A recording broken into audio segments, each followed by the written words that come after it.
Om Ajnana Timirandasya Jnananjana Shalakaya Chakshurunmilitam Yena Tasmai Shri Gurave Namah. Hare Krishna.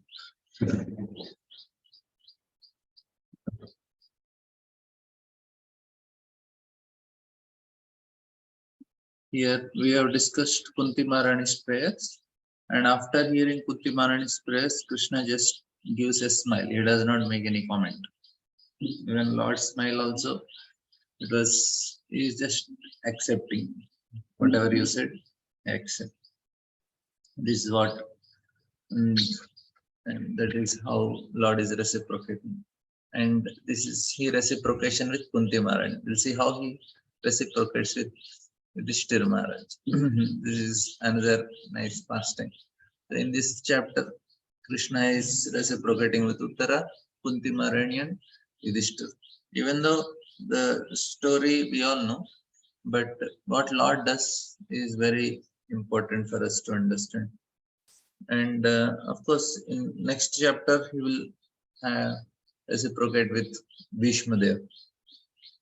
And for people like Dhritarashtra, who believe in God, but they don't believe Krishna as God, that is their problem. They feel that Lord is partial. Lord is showing so much partiality, and that is true also. If you see Lord, he is showing partiality by responding to, is like for Pandavas, he's showing partiality. He's taking the side of Pandavas. He's also he's speaking lies. He's not keeping his promise. So there are so many things which Krishna does, which Dhritarashtra feels, how can Lord be like this? How can Lord be partial? So this he is not able to digest. So that's why for him to accept Krishna as God is difficult. We'll discuss more in Dhritarashtra's section when we come there. But now we'll see how Krishna is going to reciprocate with Yudhishthira. Thus, accepting the prayers of Srimati Kunti Devi, the Lord subsequently informed other ladies of his departure by entering the palace of Hastinapur. But upon preparing to leave, he was stopped by Yudhishthir, King Yudhishthir. He implored him lovingly. That's all. Just. No one could make Lord stay at Hastinapur when he decides to start for Dwaraka, but the simple request of King Yudhishthir that the Lord remain there for a few days more was immediately effective. This signifies that the power of King Yudhishthir was loving affection, which the Lord could not deny. The Almighty God is thus conquered only by loving service and nothing else. He is fully independent in all his dealings, but he voluntarily accepts obligations by the loving affection of his pure devotees. So here the point is, like we were discussing, how they say, can Lord create a stone which he cannot lift? Now, when it comes to Vishnu, it is not possible, because if you make a stone which he cannot lift, means it should be on an equal level with Lord. And there cannot be something which is equal to Lord. If he's creating a stone which he cannot lift, means the stone is almost equal to God or greater than God. But it is not possible. So in Vishnu's case, he cannot make. But Krishna can make something like that. He can create something which is more greater than him. And what is that? That is love. So the love for the Lord is more than Lord also. That's why it is able to conquer him. So here we see that Yudhishthira Maharaj is able to conquer Krishna. Just by one, you just hold hand of Krishna and say, Krishna, can you stay for some more time? And then Krishna cannot stay. So that's a proper. No one can make Krishna stay at Hastinapur when he decides to start for Dwarka. But simple request of Yudhishthira, then that's all. It became immediately effective. That means in Krishna's case, he is controlled. Mother Yashoda is binding Krishna. Nobody can bind Vishnu. But Yashoda can bind Krishna. That means he is controlled. That means there is something more than Lord also, which is possible in Krishna's case. His omnipotency is questioned otherwise.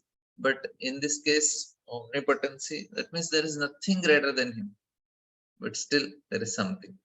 So, and then King Yudhishthir, who was much aggrieved, could not be convinced, despite instructions by great sages, headed by Vyasa and the Lord Krishna himself. The performance of human feats and despite all historical evidences. So this is another interesting. So here, very nice purport Prabhupada will write.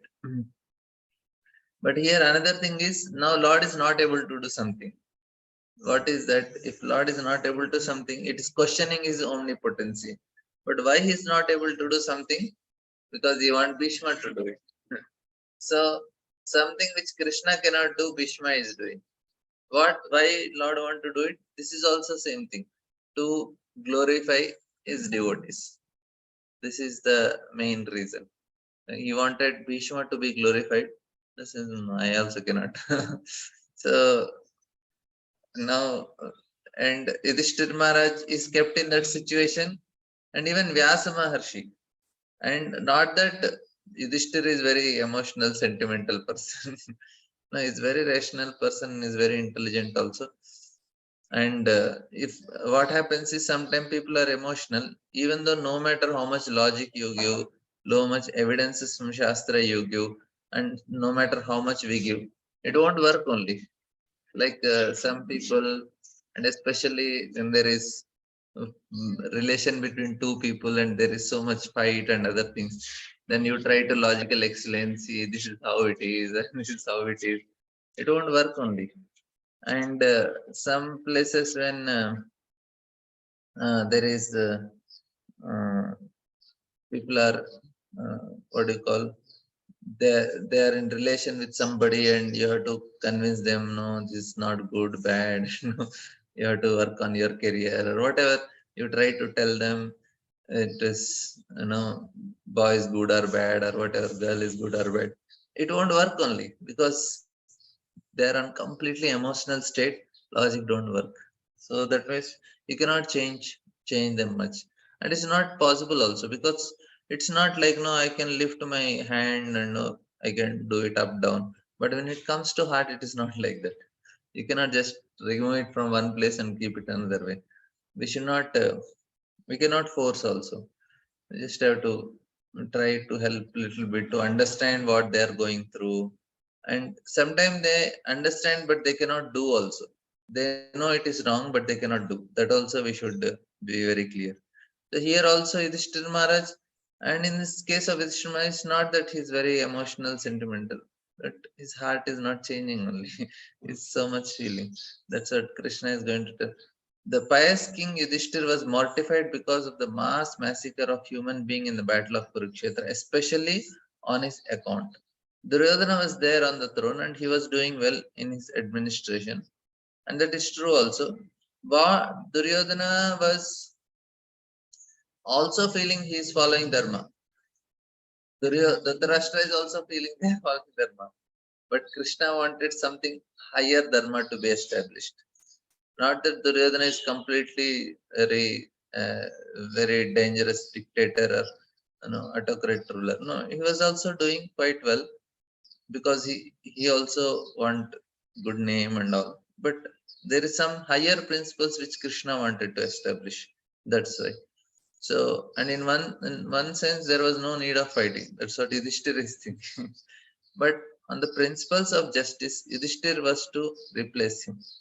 The whole clique of political centered around this point, and all the kings and residents of the world became involved in this fight between the rival brothers.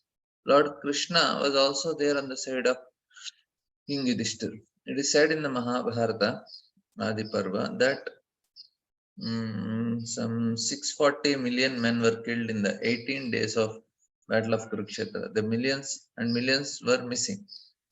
Practically, this was the greatest battle in the world within 5,000 years. World War One, Two is only 10 million. Here it is 640 million.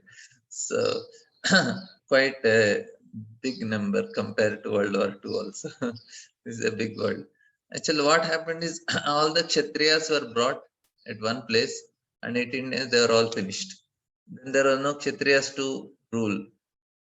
Only Parikshit was ruling a few, and then Janmajaya came, and after that whole world was bereft of all these Kshatriyas. That's the reason Kali could happily enter and do its nefarious activities. This is how it happened. And of course, this is the arrangement of Lord in one way, that he one reason is they were not righteous kings, and another reason is because the time has to take its course. When time passes, when one after another, the uh, age should come. Why the ages come? Because there are living entities who want to fulfill their desires in a particular way, and to fulfill that, Lord has to facilitate that age also, like that. This mass killing simply to enthrone Maharaj Yudhishthir was too mortifying. So he tried to be convinced with evidences from histories by great sages like Vyasa and the Lord himself. The fight was just because the cause was just. But Maharaj Yudhishthir would not be satisfied, even though he was instructed with the greatest personality of the time. Krishna is designated herein as the performer of superhuman actions. But in this particular instance, neither he nor Vyasa could convince King Yudhishthir. So in this way, this is also superhuman activity for Krishna. That he is doing something which he cannot do also. Does it mean that he failed in to be a superhuman actor? No, certainly not. The interpretation is that the Lord as Ishvara, or the super soul in the heart of both King Yudhishthir and Vyasa, performed still more super action because the Lord desired it. So this is the superhuman act of Krishna entering into the heart of Yudhishthira and making sure that he is not getting convinced. The super soul of King Yudhishthir, he did not allow the king to be convinced by the words of Vyasa and others, including himself, because he desired that the king hear instructions from the dying Bhishma Dev, who was another great devotee of the Lord. So Bhishma was glorified as a as the greatest devotee in the last part of his life. Till the time, they all know he's a great person, he's a devotee. But how great he is when he is leaving his body, that time everybody understood. The Lord wanted that at the last stage of his material existence, the great warrior Bhishma Dev see him personally and see his beloved grandchildren, King Yudhishthira, etc., now situated on the throne, and thus pass away very peacefully. Bhishma Dev was not at all satisfied to fight against the Pandavas, who were his beloved fatherless grandchildren. But the Kshatriyas were also very stern people, and therefore he was obliged to take the side of Duryodhana because he was masterminded by the expense of Duryodhana. Besides this, the Lord also desired that King Yudhishthir be pacified by the words of Bhishmadev, so that the world could see that Bhishmadev excelled all his knowledge, including the Lord himself. So this is what is the Lord wanted. That is in the next chapter. Very nice chapter one. Vishnu.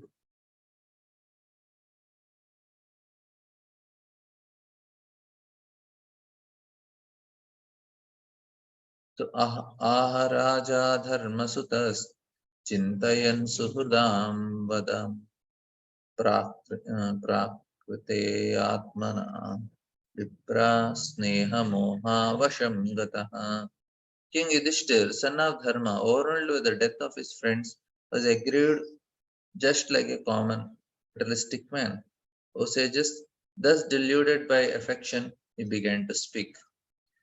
King Yudhishthir thought he was not expected to become uh, King Yudhishthir, though he was not expected to become aggrieved like a common man, became deluded by worldly affections by the will of Lord, just as Arjuna was apparently deluded.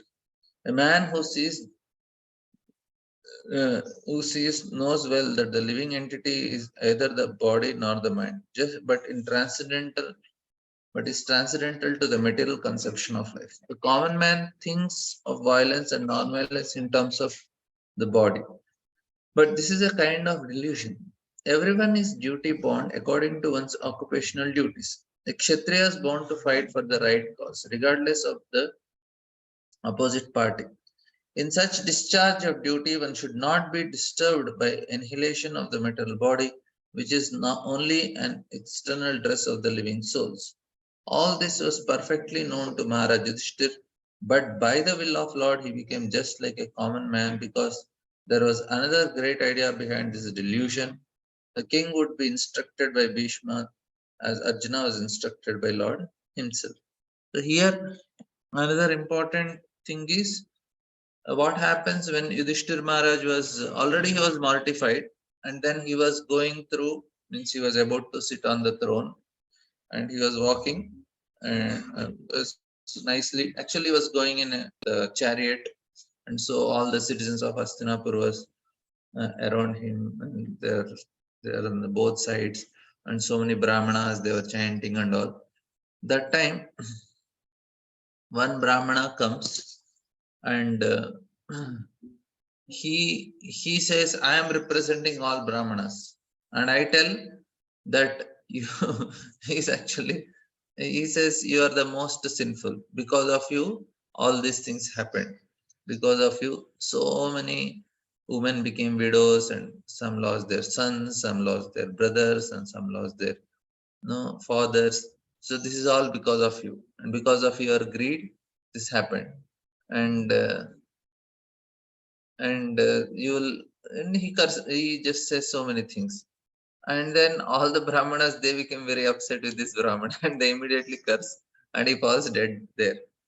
But Yudhishthir Maharaj, he goes, sits there, and he starts crying. And all other Pandavas, seeing that, Draupadi and other brothers, they also cry, seeing how much Yudhishthir Maharaj is aggrieved. And this is actually what happened to Yudhishthir, because is very nice person. So for him to feel that even for our sake, if somebody is getting hurt, we'll also feel bad. Arey, why he has to go through pain because of me? And here not one, two people, millions of people Lord want to destroy. And it's just for one thing, just to make me sit on this throne, so many people have to lose.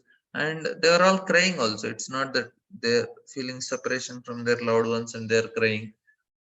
It's not actually this fault, because Sarvakalam Kritam Manye. It's all Lord's desire that it happened. And why Lord is desiring? Because there are unrighteous kings. He wanted to reduce the burden. And there are many other things. And Lord is always, uh, time is actually always neutral. It gives the people according to what they deserve. If somebody is losing their loved ones, it's not because of this person or that person. If he has to get separation from that person, it is actually the time only that is deciding. Now people, they fight, they say, oh, this people are getting killed, or there is some injustice done, and these people are, what do you call, genocide. So many people are killed here. Nothing happens by chance. Of course, it is very uh, very, politically wrong statement to make. But philosophically, this is what we have to understand. And we should not be fearful of any of these things. Unless Lord desires, nothing will happen. Nobody can do anything to us. You say, I have to protect dharma, we have to do this. We just have to chant Hare Krishna and practice pure devotional service. Remaining all things will be taken care by Lord. He will make sure that all devotees are safe. And even if devotees are having some accident or something, it is also Lord's arrangement, because what is safety for devotees? The consciousness, the faith on Krishna should be protected. That is the most important thing for Lord. Even somebody is like Vitrasur is dying, but still he is safe because his consciousness is safe. That is what is very important. So when Lord is doing something, it is not by chance. If for devotees, he knows what to protect. And for outside people who are non-devotees, whatever is happening, it is happening according to their karma only. How can we blame? Now, what is the arrangement that Lord does is very important. Please try to understand. Like, there was one sadhu, he was leaving his body in Vrindavan. And then he called all his disciples and he said, see, I am dying now. Now Yamadutas will come and take me to Yamaraj. And then Yamaraj, then Chitragupta will take a big book and start reading. And he will say, this person behaved like this. Then I will immediately tell, no, this is I behaved because it was just I was ill treated. I has had this situation, and my behavior was exactly apt to this because I behaved, because I went through certain turmoil. I was abused. I was this. That's why I behaved like this. So I am right. And Yamaraj will not. Yes, yes. And then I will become more confident. And Chitragata will read further. And then I will justify why I behaved like this. Why did I speak like this? Why did I act like this? Everything I will clearly explain. How these people ill treated me, how this was done, and how my childhood was wrong, and how my this. And I will blame everyone and I will prove that I am right. And Emra, like that, one after another, one after another. All my incidents, I'll clearly justify, and Emraj will say, yes, all the things are very. Then Emraj pauses some time and he asks one question. Okay, I agree that you are not responsible for anything. You did not do any of these things. But why are you proud then? So then I will not have any answer. So this is the problem. See, our punishment is not for the acts we are doing, because it is already material nature is taking care, things are happening. The punishment is for the attitude we have. Lord want to correct the attitude. Actions are anyway happening, but the attitude of pride is what is keeping us here, what is us making us do more and more and getting entangled. The Lord want to change this attitude. Don't be proud, be humble. Even to understand this point also, no, we should to understand this point also took so much time for me. Of course, I cannot say that I understood now, but at least I am understanding. I'm suffering because of my pride only. I'm suffering because I lack my humility. If I am humble, I will not suffer. There is no way of suffering. A humble person, because he don't expect anything, and any situation is very grateful. And that means if he is grateful, he is always happy. Our unhappiness is our ingratitude and our pride only. So the punishments which we get is to the wrong attitude, not to the actions. And because Lord is not envious. When we are doing some activities and anything, it is out of affected by three modes of matter nature. But it's not true for Lord or even his devotees. Lord is not taking revenge. Like tomorrow, no, day after tomorrow, he will appear as Narsingadev. He is not blood. He is not coming to kill the demons to satisfy the bloodthirsty devotees. And because this bloodthirsty devotees, they want to take revenge on the demons. It's not like that actually. It is, they are always compassionate devotees, and they are always merciful, and they are always they are not envious. They are only, and maybe we can discuss that more, but this is the point is Lord is trying to rectify the mentality. If you rectify the mentality immediately, all the karma is removed in just no time, and then you are in the spiritual world. That's all. Why no karma for devotees? Lord says, because this fellow rectified his mentality. As soon as the child does so much mischief all day, broke this, broke this, and in the end he goes to mother, sorry, I'll not do tomorrow. Mother say, okay, forget. Come on.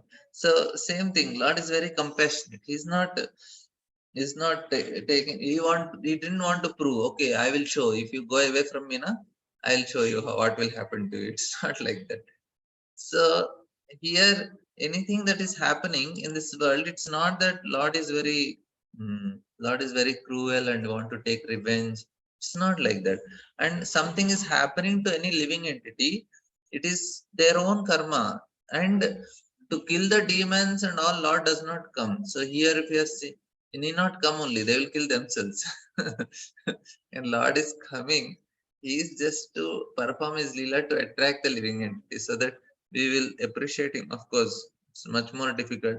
To appreciate law of karma is easy, but to understand when Lord comes as a human being is much more difficult, because he does something which is not, the linear logic don't work on Lord. Please try to understand. The linear logic don't work on Lord. That means, why is speaking lies? Is stealing butter? Is afraid of Mother Yashoda, and as Lord Rama, he is killing Tataka and he is killing women, and he's also from behind the bushes, he's hitting at Vali and killing him, and he's sending innocent Sita to the forest. And so many such as Krishna is dancing with the gopis in the middle of the night. So many such things he does. Sadatyanta Vidam. That's what Kunti Marayan is telling. It's so difficult to understand when Lord comes as a human being. And because he has something very different to do. And his enjoyment is not material. That is another important thing. Not only his, even his devotees don't enjoy material things. That's why what people think is devotion is like bribing to Lord. You bribe him, do bhakti, you bribe him, and he will do what you want. It's not like that. Duryodhana tried. He called Krishna. When Krishna came as peace messenger, he bought best of the professional cooks, best professional dancers, and best palace he arranged, Dusyasana's palace to stay. And Krishna even did not look at the direction. He went to Vidra's house, and Vidrani gave him some banana peels and he ate and he's satisfied. The point is not that, the point is that we cannot bribe Krishna. It's not a partial or something like that. He is very, very compassionate, and what he wants is love and devotion. So here King Yudhishthira, so he is lamenting. Aho me pashyatan janana hridirudam rudhatmanaha prakyashaiva dehasya bhavo me chuhirnir. He says, King Yudhishthira said, "O my lord, I am the most sinful man. Just see me, see my heart, which is full of ignorance. This body, which is ultimately meant for others, has killed many, many phalanxes of people." This is a very nice statement. This body is meant for others. We'll discuss on this after reading purport. The solid phalanx of 21,870 chariots, 21,870 elephants, 109,650 infantry, and 65,000 cavalry is called an akshan.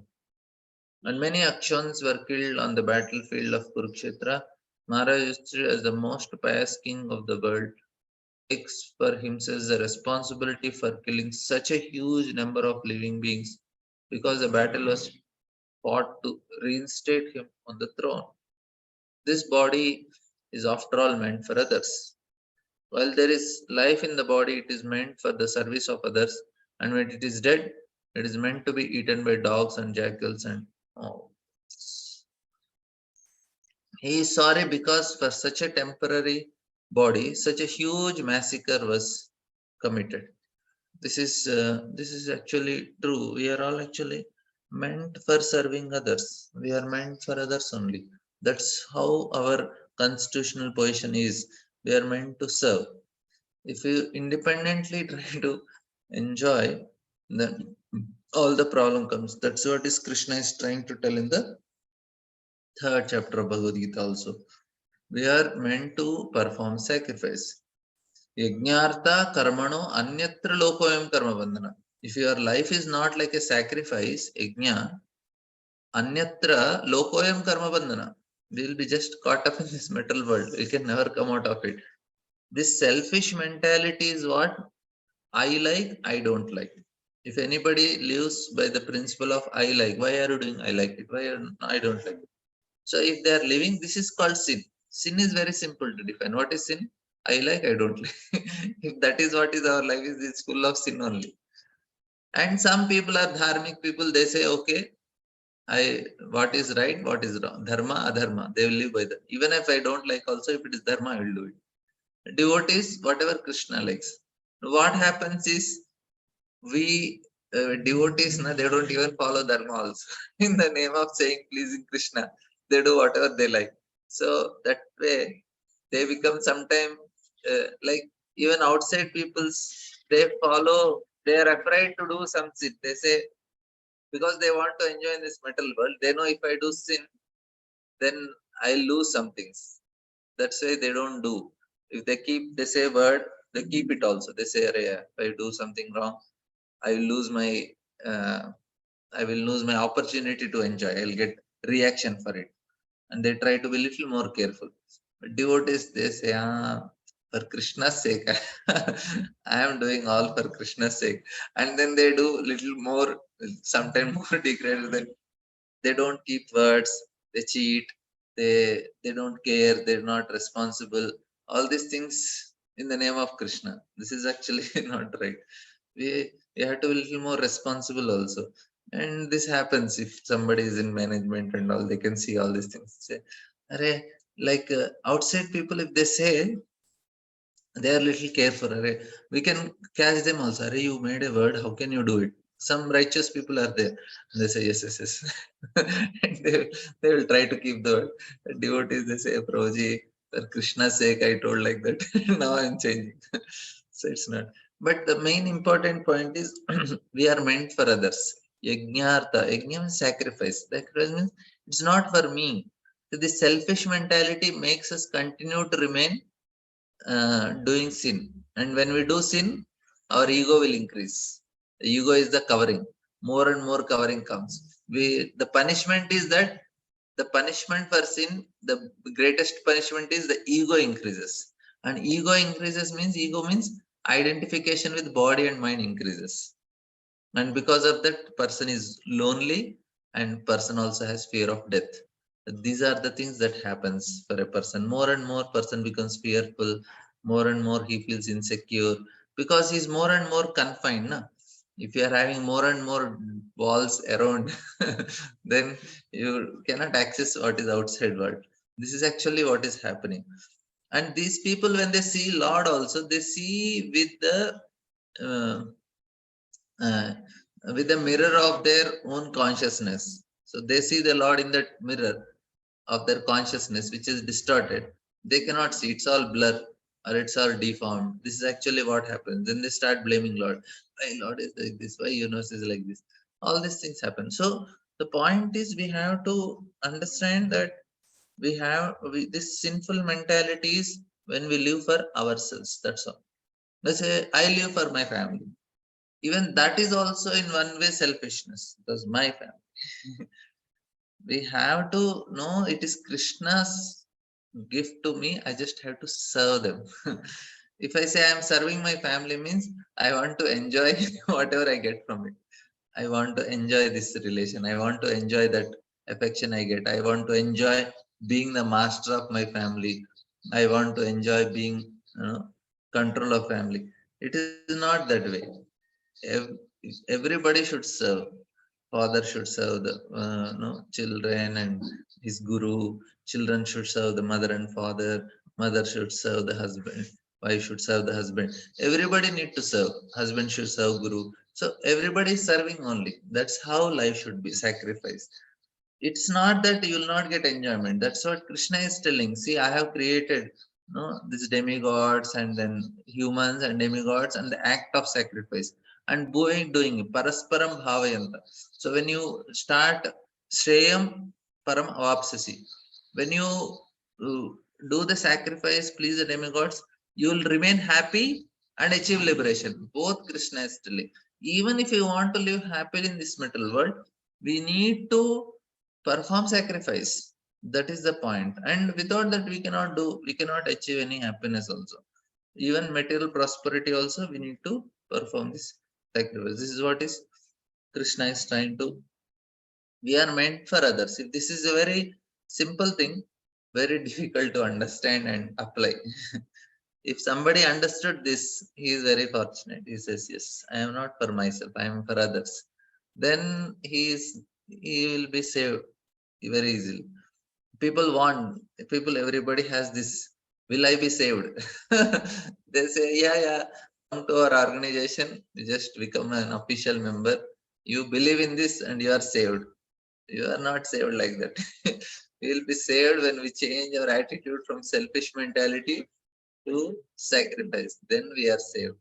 Saved is not something because I believed in something, I'll be saved. Just believe, that's all. There are some people who teach this. Just believe and you are saved. No, change, change here. And that is where sadhana is needed. When we are chanting Hare Krishna, we are telling it's not me, Krishna, it's only you. Let you be happy with with my chanting. Let you be happy with my service. This is how it is. So this is what is whole Bhagavad Gita, especially the Karma Yoga part. This is what is teaching, and Bhakti Yoga is little more than that. This is real selfishness. That is Nate Vidu Swartha Gatim Hi Vishnu. Prahlad is telling. He's going to tell day after tomorrow. Nate Vidu Swartha. Our Swartha is Gatim Hi Vishnu. Our real self-interest is Vishnu only. If we are really selfish, then we have to serve Krishna like that. So, Baladvija Suhurmitra Pitrabhatra Guru Dhruva Durha Nameshan Niyaman Moksho Hi Api Varsha Yuta Yutai. He says, I have killed many boys, Brahmanas, well-wishers, friends, parents, preceptors and brothers. I will not be relieved from the hell that awaits me for all these sins, though I live there for millions of years. This is what Yudhishthira Maharaj sentence for himself. he's, he is giving him punishment. This punishment, he's sentencing himself. Whenever there is a war, there is certainly a massacre of many innocent living beings, such as boys, brahmanas, and women, whose killing is considered to be the greatest of sins. They are all innocent creatures, and in all circumstances, killing of them is forbidden in the scriptures. Maharaj Yudhishthir was aware of these mass killings. Similarly, there were friends, parents, and prosecutors also on both sides, and all of them were killed. It was simply horrible for him to think of such killing, and therefore he was thinking of residing in hell for millions and billions of years. So this is Maharaj Yudhishthir's feeling.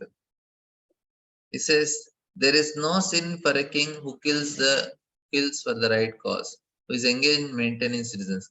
But this injunction is not applicable to me. So uh, this is what is and Jadu Thakur, he goes, he, I think he also tells about, he goes to a devotee and glorifies Vaishnavas are this. He says, yeah, whatever you are telling is right, but it's not applicable to me. So Maharaj Yudhishthira thought that although he was not actually involved in the administration of the kingdom, which was being carried on well by Duryodhana without harm to the citizens, he caused the killing of so many living beings only for his personal gain of the kingdom from the hands of Duryodhana. The killing was committed not in the cause of administration, but for the sake of self-aggrandizement.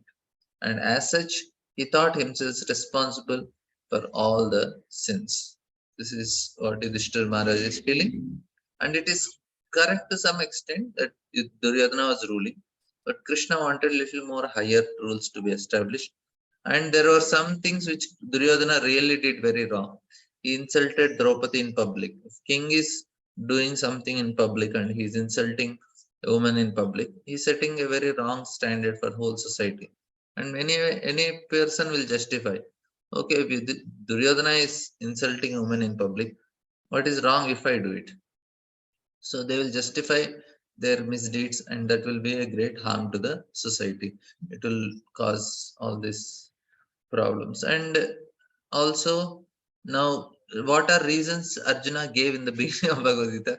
Yudhishthira Maharaj is going to give, oh, I did, this is sinful to kill, and elders we are killing women, and Varna Shankara will come, and it is a sin also, and how will I be happy? All these things. So, the same reasons. But this is a very compassionate person, Yudhishthir Maharaj. Naturally, he has many qualities of a Brahmana also in one way. He is more satisfied, but he was thinking, and Because Krishna wanted Yudhishthir to do it, because if any other person, you will not feel also. He'll say, okay, it's good. Yudhishthir Maharaj saying, I have killed many friends of women, and I have thus caused enmity to such an extent that it is not possible to undo it by material welfare work. So this is a system in this world, to kill somebody, and their son or brother will take revenge, and then the other person, they will take revenge. And this happens also. I was in village, in our village, the same thing. There are two parties of same caste. One family will kill one person, and then after some time they will take an opportunity to kill other, and it continues for generations after generations.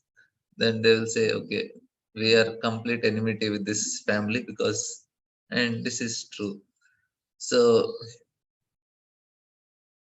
the Grahamaidis are those whose only business is to perform welfare work for the sake of material prosperity. Such material prosperity is sometimes hampered by sinful activities, but the materialistic is sure to commit sins, even unintentionally, in the course of discharging material duties. To get relief from such sinful reactions, the Vedas prescribed several kinds of sacrifice. It is said in the Vedas that by performing the Ashwamedha Yajna, horse sacrifice, one can get relief from even Brahma Hatya, killing of a Brahmana. So this is what I was telling. Materialistic people, they are more afraid of sin. If they know little bit about dharma, they say, hey, let me follow dharma. Because if you do dharma, then there is artha, then there is kama. You can nicely enjoy. Nowadays, people forgot dharma. They only want artha, kama, and they don't do any dharma. And because of what happens, their all credits are getting exhausted. Without performing, without payment, if you enjoy first and then you pay, it's like credit card. But previously it was debit cards. There was no credit cards. First you had to pay for it, then only you can enjoy. That's why even the demons and rakshasas and all this, they used to go for performing tapasya. First they used to perform tapasya and then acquire power, and they say, yes, now I'll I'll show how can I enjoy. And they used to enjoy. And this is how their motivation. Now to control mind is so difficult. Demons are able to control. How can you do meditation without controlling mind? That means even if we have a wrong determination, means the determination to, even Dhruv Maharaj was able to control the mind. Because even determination you can control, but this is all demonic propensities. It is not. For us, we think, array, and I sit for in the morning chanting, not able to control the mind. Why they are able to control and why we are not able to control? They are demons and we are devotees, and our mind is troubling. Anybody knows the reason? You want to share? Why demons are able to do tapasya with such a demonic mentality, and we sit for chanting, especially myself or somebody, they are not able to do.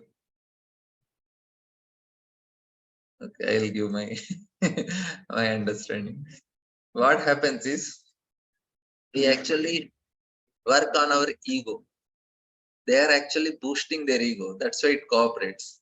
But here we are operating the ego. That's why it is very painful. Mind don't cooperate. We are telling you are servant. You just serve Krishna, you are listening Krishna, you humbly serve. Then mind does not accept it. It is it is like a rebelling. It's like to trying to catch mercury. So this is actually what happens. Our mind don't cooperate. But when people want to enjoy, they want to do sense gratification, if that is the motive, and with that determination they say, yes, I will do it, and the ego completely cooperates with them. And for them it becomes easy. With full determination, full focus, and with great zeal they can do it. And for us, we know at the end what you get. I am not going to get anything, it's only Krishna only. Then ego says, okay, forget about it, then it goes everywhere. Like Sanatan Goswami gives this example. Chanting is like, no, is mixing sulfur with mercury. This is a process called kajalikam. And and mercury cannot get mixed, but they slowly they mix. This is they create this medicine called Makaradvaja. If you read Prabhupada Leela Murtana, then in the last pastimes of Prabhupada, the Vaidya wanted to give this Makaradvaja medicine. but somehow he could not give on time. And not give on time because there was actually Prabhupada didn't. It's all Krishna's first time. He said, if Prabhupada stay for some more time, I give Prabhupada will roll it. But Prabhupada went to London. He didn't stay for it. He did not take full course. And then Prabhupada, when he came back, he was completely sick. And after that, the medicine did not work. Anyway, the point is here, what they do, the sulfur is mixed with mercury, and slowly they mix. And at one particular point, they get mixed. And similarly, our mind also, it is uh, our mind also, it does not mix with the holy name. It will say, no, I don't want it. It is completely spiritual.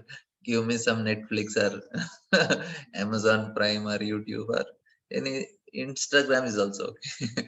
Mind will be interested in this. It will not be interested spiritual.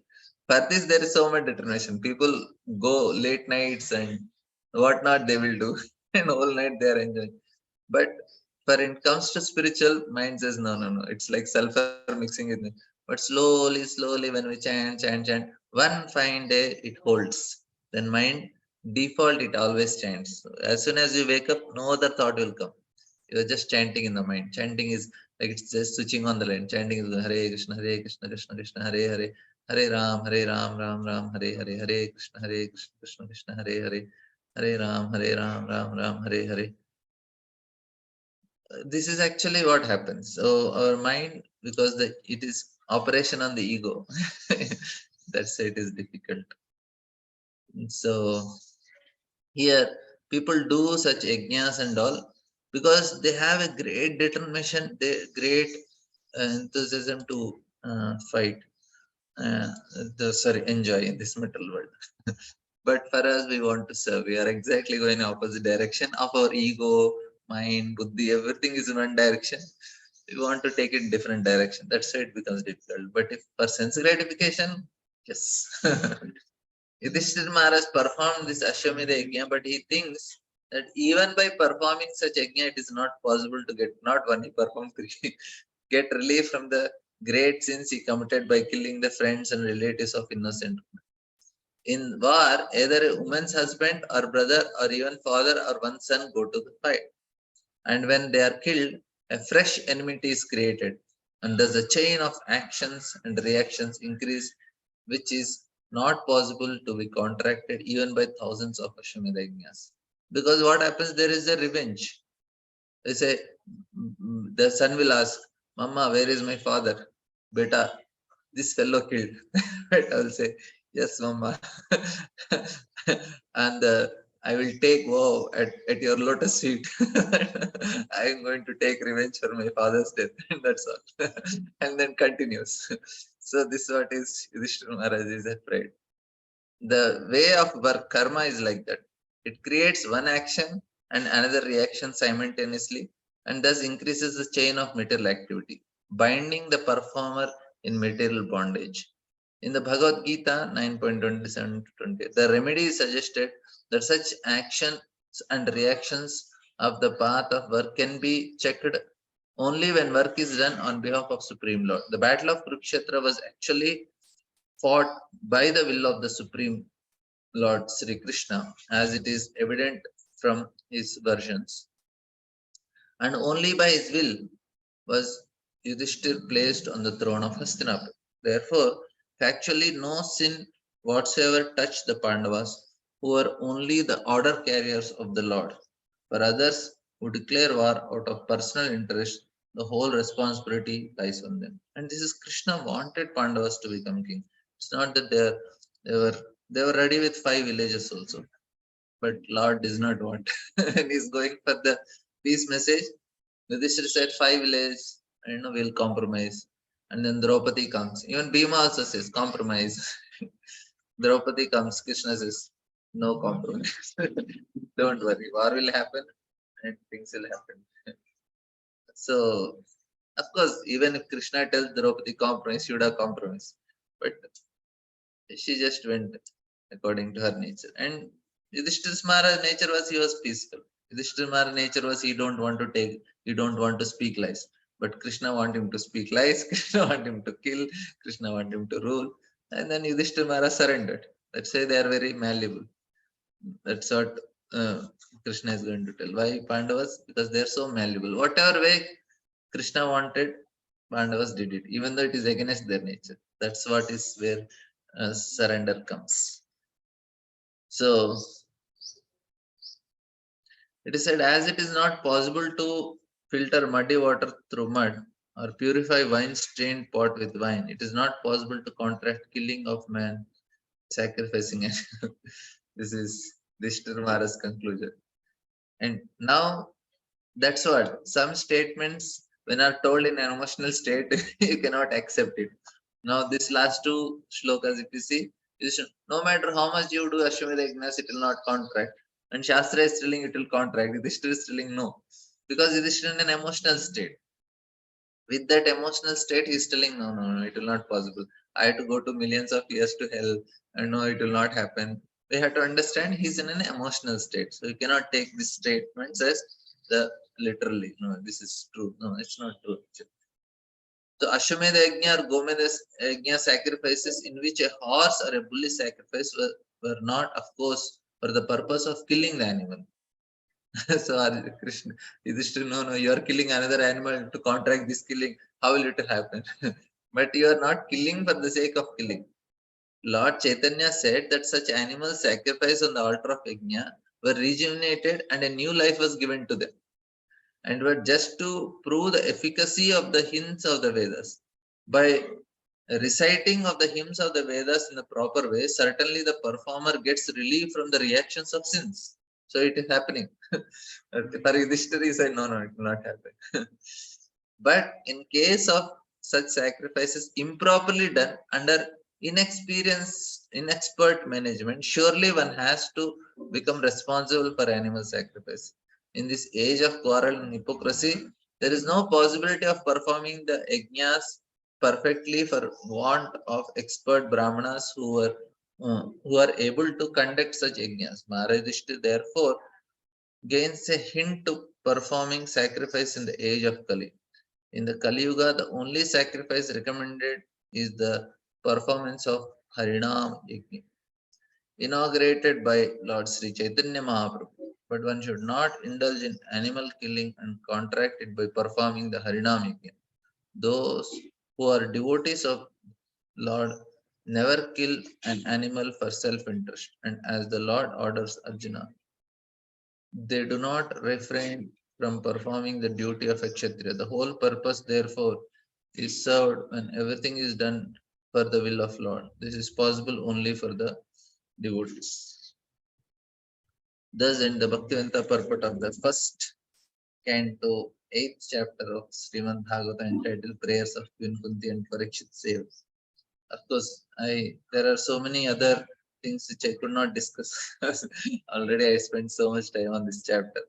And then there is another chapter. Some points which I could not do it, maybe I will try to do in Bhishma's prayers, and further they have again. Of course, now prayers are not there after Bhishma. Of course, there are some prayers, but they are not like by women of Hastinapur and queens of Dwaraka, but they are not like so much like Kunti or Bhishma. They are a little different. But still, we will try to do. Yes, Kalpana Mataji. Hare Krishna Prabhu, pranam Prabhu. Prabhu, in that last purport, it is mentioned in Kali Yuga, this is the Yuga Dharma of Harinam Sankirtan. And this mentions Kali Yuga has started. Like in coming chapter, we'll see how Parikshit, in that we can witness how Kali has entered already. But Balram Shakti Prabhu was telling, no, Prabhuji, ki whether it's only the Sandhya, Yuga Sandhya, it's not yet started. How should we understand that, Prabhuji? Kali Yuga has not yet, Kali has entered, no, Prabhuji. Means Sandhya means it is both are existing parallelly. That's what is Sandhya. It's not completely Dwapara, it is not completely Kali. But we are also in one way Sandhya only. But still we have so much effect of Kali. Some things of Dwapara will also be there. Okay, this will exist till how long, Prabhuji? When the Kali will actually start then? How long the Sandhya period will go? Actually, we have directly Kali only exist in our. I don't know why it is so severe now. As such, some things which are predicted should happen, when the peak of Kali is happening now only. Uh, Mm. so it is actually, I asked Bhakti Gyan Maharaj, he was telling that there are up and downs in Kali also. So now it is going in a peak time, so it will be down, and again some things about Vedas and all will be restored after maybe some time, because Vyasdev has written, so it should be of some use. Otherwise, there is no use. Maybe somebody will come, something will happen again, and then Kali will take its course, because it is for like 32,000 years. We just are Mm. 5,000 years. So again, something will happen. We don't know how it happens, but there is some possibility. But now, presently, Kali is at its peak, and we are seeing all sorts of people are going so fast in direction of materialism and all, which is not expected also. Within 30-40 years, so much technology has developed and people become so dumb, so dull, and they're so much into sense gratification, not understanding any purpose of life. And this uh, how fast it is progressing and where they are going, what they are damaging, they are damaging their consciousness. Everybody is damaging Mm. Instagram, reels, YouTube, movies, these all these shorts and all the uh, videos. They're just damaging the consciousness of everyone, and because of which they become very unhappy, because consciousness is so very important. How sensitive we have to protect it, people don't understand. Previous ages, people were not ready to eat from somebody else's house if they have any doubt. It says no, consciousness will get damaged. Mm. They are very careful for every small thing. The food should be neat and clean. The what they talk should be neat and clean. What they hear should be neat and clean. What they look at, whom they associate, where they are sitting. I know Prabhupada's sister of the Episima, if she want to talk to somebody, she always carry Ganga Jal.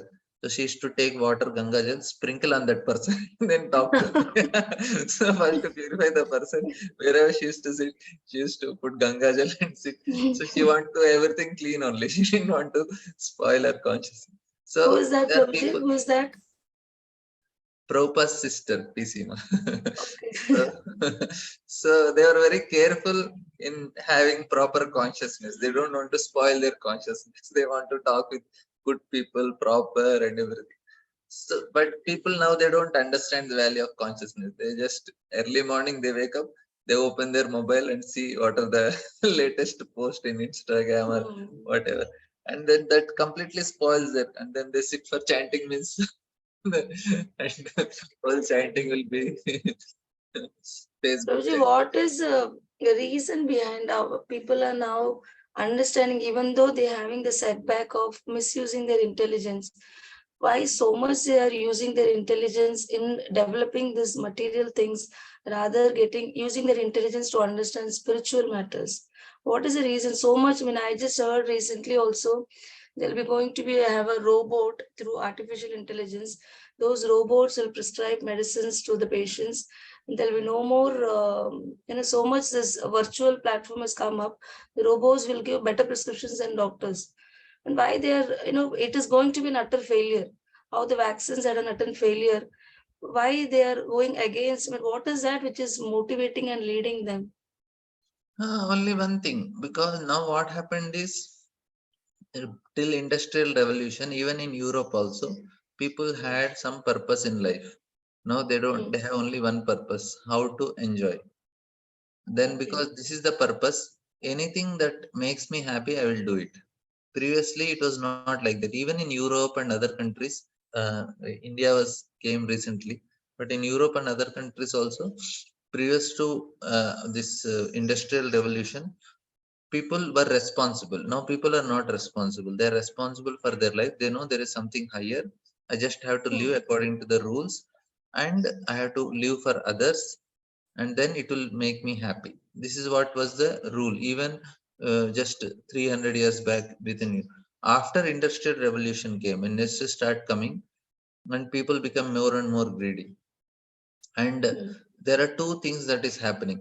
So one is communism, one is capitalism. Communism is completely remove ego.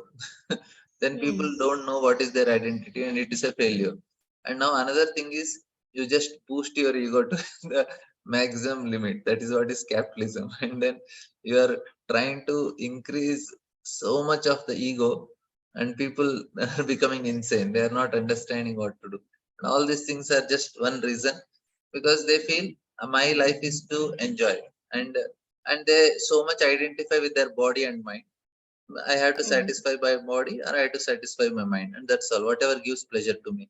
My old parents are trouble for my enjoyment. Put them in old age home. My then children are not a problem for my enjoyment, and then either if it is in the home, you dump them, or if they are in they put in the hostel, that so that you can enjoy nicely here. Anything that makes me enjoyment, that's all. I don't care. And no, now they don't want to take responsibility of marriage. Everything was responsibility. Marriage is responsibility, children is responsibility, house is a responsibility, life itself is responsibility. Now people don't want to take responsibility of house, no responsibility of marriage, no responsibility of children.